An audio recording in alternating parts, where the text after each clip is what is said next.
5 seconds. Start.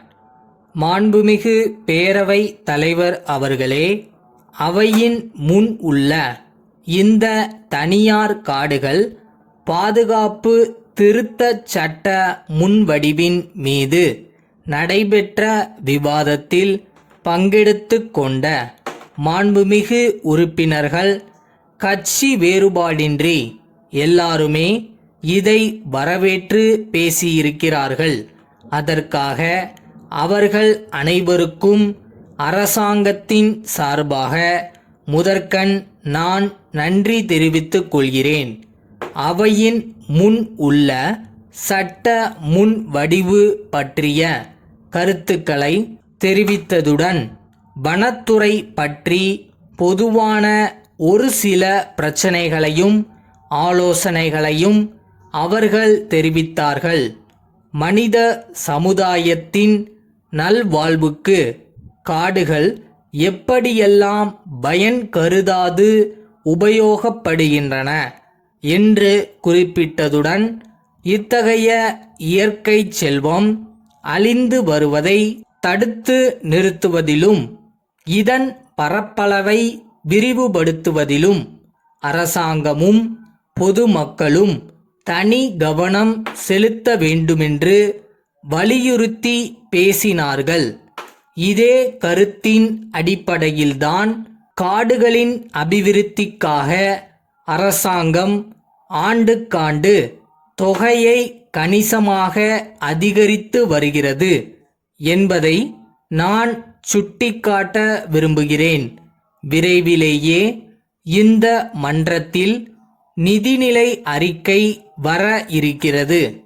அதைத் தொடர்ந்து வனத்துறை பற்றிய விவாதம் வருகிறபோது உறுப்பினர்கள் தங்களுடைய கருத்துக்களை விரிவாக எடுத்துரைக்க வாய்ப்பு உள்ளது என்பதையும் அவற்றுக்கு நான் விளக்கமாக பதிலளிக்க கூடும் என்பதையும் இந்த நேரத்தில் மாண்புமிகு உறுப்பினர்களுக்கு தங்கள் மூலம் தெரிவித்துக் கொள்கிறேன்.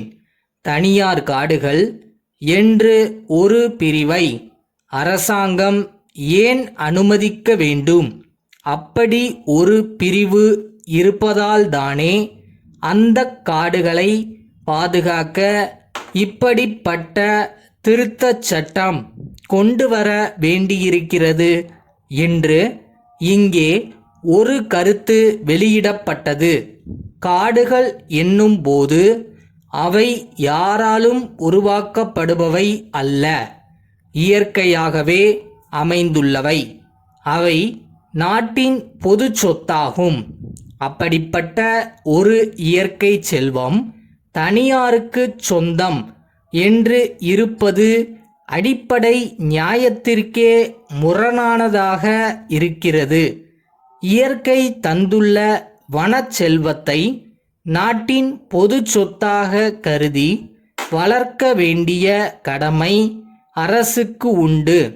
தனியார் காடுகள் ஆங்காங்கு தீவுகளைப் போல் அரசாங்க காடுகளின் மத்தியில் சிற்சில இடங்களில் இருப்பது பல முறைகேடுகளுக்கு வாய்ப்பாக அமைந்து விடுகிறது. இதையெல்லாம் கருத்தில் கொண்டுதான் தனியார் காடுகள் என்ற ஒரு பிரிவு நம்முடைய மாநிலத்தில் இருக்க வேண்டுமா என்பதை பற்றி நம் அரசாங்கம் தீவிரமாக பரிசீலித்து கொண்டிருக்கிறது என்பதை தெரிவித்துக் கொள்கிறேன்.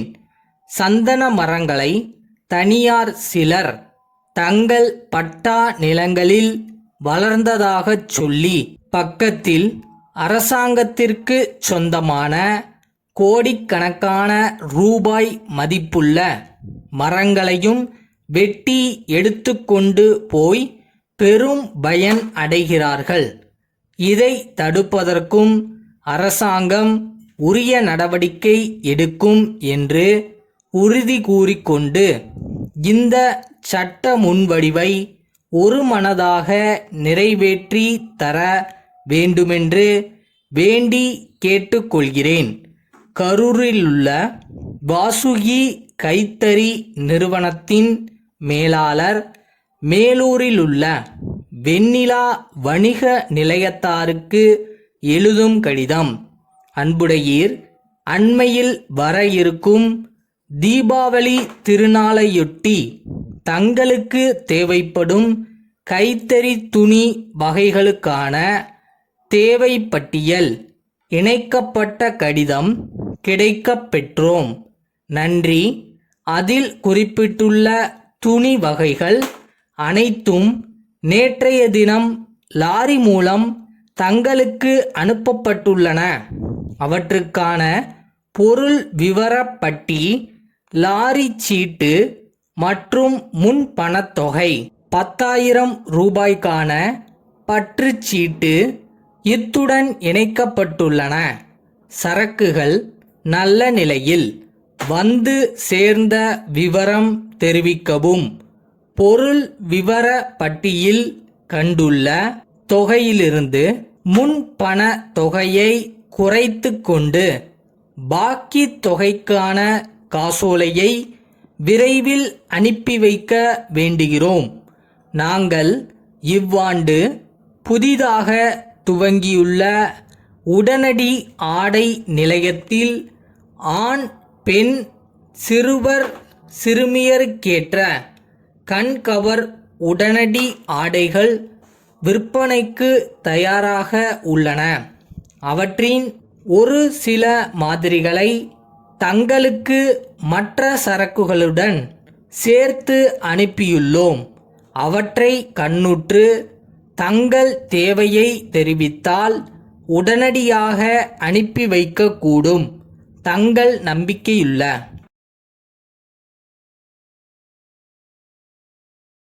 டே டு டே ஒர்க்கே அந்த ட்ரஸ்ட் மட்டும்தான் நம்மளை ஓட வச்சுட்டே இருக்கும். என்னதான் நமக்கு லேக் ஆனாலும், எவ்வளோ ஸ்லோவானாலும் அந்த ஊருக்கு நம்ம போகிறோம், அவ்வளோதான்.